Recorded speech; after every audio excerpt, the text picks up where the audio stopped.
Hey you, you're super. Hey YouTube, good evening. Merch Hunter Ricky here, and I just wanted to start talking about the One Piece video games, but specifically what to expect from One Piece Odyssey. Now, I have played basically every One Piece game you can get your hands on in the United States, so I feel like that gives me just a little bit of credibility because I've played most of them to platinum, if not to almost platinum. I'll do a quick montage of all the games you've seen, like, on YouTube, or maybe you own them yourself, or you watched a guy who has a little YouTube channel called Globku. I have Burning Blood. I played that to platinum. Jump Force, I'm one of the few people who was able to platinum it. I have played Pirate Warriors 3 and 4 to almost platinum. I platinumed World Seeker, and as you see behind me, I have Unlimited World Red and a copy of Pirate Warriors 4. Most of them I just bought digitally. But what I wanted to talk about was that basically One Piece Odyssey is going to be a fusion of Dragon Quest XI and One Piece Unlimited World Red. So if you haven't played either of those games, they're relatively easy to get your hands on, and it's like the perfect time of the holiday season to just grab them on sale and really see if One Piece Odyssey will be your cup of tea. The reason I'm making this video, because I just really think a lot of people should give this game a chance, and I know if turn-based RPGs aren't your cup of tea, I totally get that. But if you grew up with Final Fantasy X, 11, 12, those kinds of games, or if you actually were able to play the older Dragon Quest games, I really think that you might be pleasantly surprised with One Piece Odyssey. Now, I watched the systems trailer today for One Piece, I'm just going to say Odyssey, for Odyssey, and I watched Globku's take on it, and honestly, I gotta say I'm pretty impressed with what they got. Because, see, I'm not necessarily a hardcore gamer anymore. I'm a father of 3, and I have a lovely wife that I spend time with at night, and I'm showing her the world of anime, alright? So lately, I've been losing time to game, and it's a sad reality, but when I saw One Piece Odyssey come out, I knew instantly that would be a game for me. Now, first, let's talk about Dragon Quest XI. I am about a third of the way through the game. I didn't really give it a chance when it first came out, but now I'm playing it now. I've been playing it recently for the past month and a half, and honestly, I wish I had played it sooner. Let's just say that. I've owned Dragon Quest XI. I forgot what the other two games. I think Dragon Quest Heroes and some sort of I think Builders 2. I have all 3 of them, and I never really played them. I just grabbed them on sale one day when I was on a spending spree. I am really liking 11. It has a lot of old flavors of Final Fantasy X specifically. You can switch between classic camera mode or a dynamic battle camera. It doesn't really do it for me, but it has those classic RPG feels. And I know a lot of people like a more action style where they're in control of their character, but I promise you that if you just sit down with a nice cup of coffee or whatever your favorite snack and drink combination is and just give Dragon Quest XI a chance, I think you would actually be pleasantly surprised with how good that game can be. There's tons of stuff to do. The dialogue isn't really a waste of time, especially if you like Pokemon. This is like Pokemon, except you're not capturing the monsters, you're just slaying them. Now, on to One Piece Unlimited World Red, because that game was good, although it had a lot of things wrong with it. So first of all, it plays identically to Kingdom Hearts, and I will not hear anything about that. But instead of having to set tactics for Goofy and Donald, you can set your own team of the 9 current Straw Hats, because that game, in that game, Jinbei wasn't a Straw Hat. Basically, you have to set out from the Traverse Town of that game, which is just Trans Town. It's literally spelt the same with the same type of letters and everything as the first Kingdom Hearts game. So you can see that game took a lot of good inspiration from Kingdom Hearts. There's tons of kingdoms you can go to. You can literally go from the first East Blue areas all the way to Marineford, and they have a lot of peppered things in between, but the game stops at Dressrosa and instead introduces a battle coliseum for Dressrosa. And that game takes a lot more of a first-hand experience of combat. It's you activating the combos and whatnot. The dodge system is a little gimme, you have to push, it tells you when to push circle and stuff like that, so I can see a lot of people not liking that. Furthermore, you can just kind of like blast through the story mode as long as you're dodging really well, but then when it comes to certain bosses, you will not be doing any damage whatsoever to them, and you kind of just have to go to the quest station and build up the town as you go. But replaying the game like I am now, because I'm playing it with Dragon Quest XI, I'm just bouncing between the two, because normally I just play Overwatch and Multiverses and online games. I'm taking a break from online gaming for a little bit. I've been playing them too much, and I work from home, so I need to get back on the clock, you know?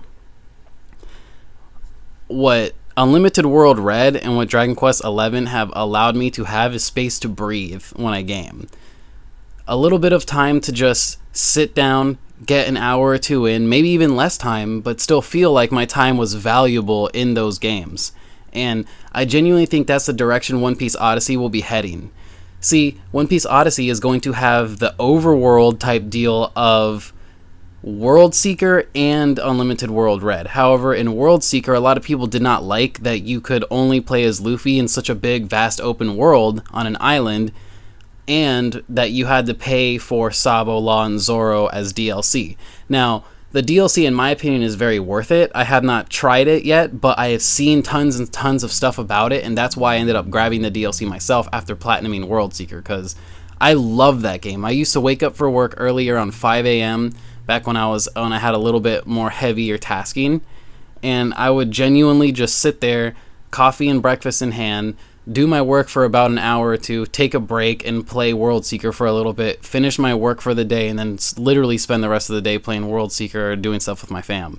So, that being said, I think that what Unlimited World Red allows you to do is a little bit simpler, and I think the simplicity of Unlimited World Red allows you, allowing you to be any Straw Hat at any given time in the active levels of free roam and in the quests, while still only being locked to Luffy in the overworld, is where they got the inspiration for One Piece Odyssey. And I think if you've played any of these games, you'll kind of know what to expect from here, especially if you saw that systems trailer, right? So there's a lot of stuff that you could already do in Unlimited World Red that they're showing in the trailer and kind of presenting as like new and improved, and I don't mind that at all. It looks like instead of having to choose which 3 Straw Hats you're with, you just pull up a mini menu and choose which one you want to be in the overworld. So already that's a vast improvement from Unlimited World Red. Now, I see a lot of people getting mad that you're having to go back to places that have already been done, but I just want to point out that a real Dressrosa experience has not been in any of the One Piece games, not Burning Blood, not Pirate Warriors 3 or 4. The closest one I would say is Pirate Warriors 3, because that one at least follows the events of the arc. However, you have to do the entire arc in one level for Pirate Warriors 3. But whereas in Pirate Warriors 4, it's like different chunks of really important stages, and not all the levels of every One Piece arc are there. Whereas in Pirate Warriors 3, every single level of every single arc is there, even Orange Town and Arlong Park, right? So if you were to ask me, and I'm going to make another video about this entire subject, like what games you should collect if you like, or what the definitive collection of the One Piece collection is as far as an American viewer goes, someone who doesn't have straight up access to it in Asia, specifically Japan, I think people should be a little bit more excited about this game, although I totally get that in the West, we're not turn-based people. Totally understand that. However, I feel like since the rest of the One Piece games have not fared incredibly well in America, that this game will probably just be treated more of the same, and I really hope to avoid that. I actually think it's a good thing that they're combining a successful game like Dragon Quest XI and a successful game like One Piece Unlimited World Red. Like I said, I really liked Unlimited World Red because not only can you play as all the Straw Hats, in Battle Coliseum, you can play as other people as well. I think Crocodile, Buggy, Jinbei, just to name a few, Boa, and I think maybe Mihawk is the last person you unlock. I don't remember entirely because I first bought it like 8 years ago when it was available on 3DS, and then I bought it again on PS4 like 2 years ago. So basically all I'm saying is I think that we should take what we see in the trailers with a grain of salt, because I don't think we're just going to Dressrosa, Alabasta, and Water 7. And feel free to come back to this video and just have me eat my words if I'm wrong. But from what I've seen, we already have at least one island that's going to either fare as a hub zone or that's at least the very first area in the game. And they revealed the name of it recently, but it escapes me. It was like Waford, I think. And the girl for this game, because there's a girl for every One Piece game, it seems. Like in Unlimited World Red, it's the innkeeper Yadoya, and in World Seeker, I don't remember her name, but she's basically green Nami, and the villain of that game is literally blue Frankie Usopp. Like, he is an actual fusion of them both. He is a long-nosed, ranged expert fighter who has robotics on his side. Like, that's literally Frankie Usopp. You know what I mean? You can't fool me. And furthermore, the Nami girl likes to be like a little researcher. Oh, look, she's Nami Robin. So a lot of those uninspired things, I feel like, are going to leave One Piece Odyssey. Now, people have been comparing Lim to Shaki left and right. Who cares? It's not a big deal. I genuinely think this game will bring something new to the table that we weren't experiencing before in these games, which is being weak and having to build yourself up, right? Because even in Unlimited World Red, there's only a few moves to unlock. So once you get past episode 5, you have them all. You know what I mean? No brainer. And this one, the trailer reveals that you lose your powers and you have to go back and get them. So people who are like, post-time skip Luffy smashes Lucci. Not this time, because who knows what you'll have when you get to Lucci. Now, here's a couple things we don't know. Will the story be linear progression, like we have to go through the arcs one at a time? Because if that's the case, I can see where some people are going to get mad at that. However, I'm a massive One Piece dork, so I'm ready for that. But maybe they'll let you, level up on the main island and then go to whatever place you can stand strength in. You know what I mean? Like, you won't be getting wiped necessarily in Alabasta right away, because that's just pre-time skip, like one of the first places they ever go to. But maybe you have to work a little bit to unlock Water 7 or Dressrosa or Marineford, because those are all the revealed levels so far. So that doesn't necessarily mean that we won't get other places to go. Those are just the places they felt like showing so far. And remember, if this is a semi-canon, non-canon version of Dressrosa, like the trailer already showed that Corazon shows up, Corazon, like, that makes me very happy. I'm very ready for that kind of nonsense. I gotta stop saying that. I rely on that word a lot. I'm very, very, very certain that this game will exceed expectations on a level that we are not expecting. I think it'll introduce a chill type of game nature with intense combat, because it already shows combat's like something like randomized between the Straw Hats. Like, you don't get to choose who you start out with, and some of them might be jumped by more characters than other. That, totally with that. So in a way, you'll never know what to expect, and you won't at least feel like the same dull nature of what people expect out of a turn-based combat system. Like me, for example, I like a turn-based combat system in my games, and I miss those. I played the crap out of Final Fantasy X when I finally moved out of my parents' house, and although it was like on my PS2, it's still a game that I'll never forget. I remember watching my brother play it, like literally every step of the way he played it. I was so enthralled by that game, the cutscenes and everything. Kingdom Hearts 1 and 2, I played the crap out of. I showed them to my wife once we got married and we were living together, and she did not put Kingdom Hearts 2 down. She loved the first one, but everyone knows the second one is so good.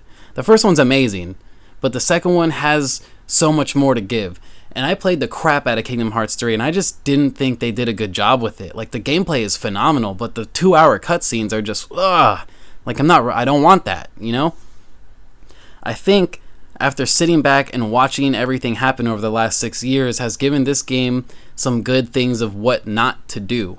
And I think that's what we should expect. I really think that having a fusion of two games as good as Dragon Quest XI and One Piece Unlimited World Red, and putting them in a game like One Piece Odyssey, will open more eyes to the turn-based system genre, and who knows, it might shape it going forward. Like I said before, One Piece games don't really do too well, and most people just want Burning Blood 2 or Pirate Warriors 5, so don't get me wrong, those are great games, but all I'm saying is, give this game a chance, especially if you played the previous two mentioned games.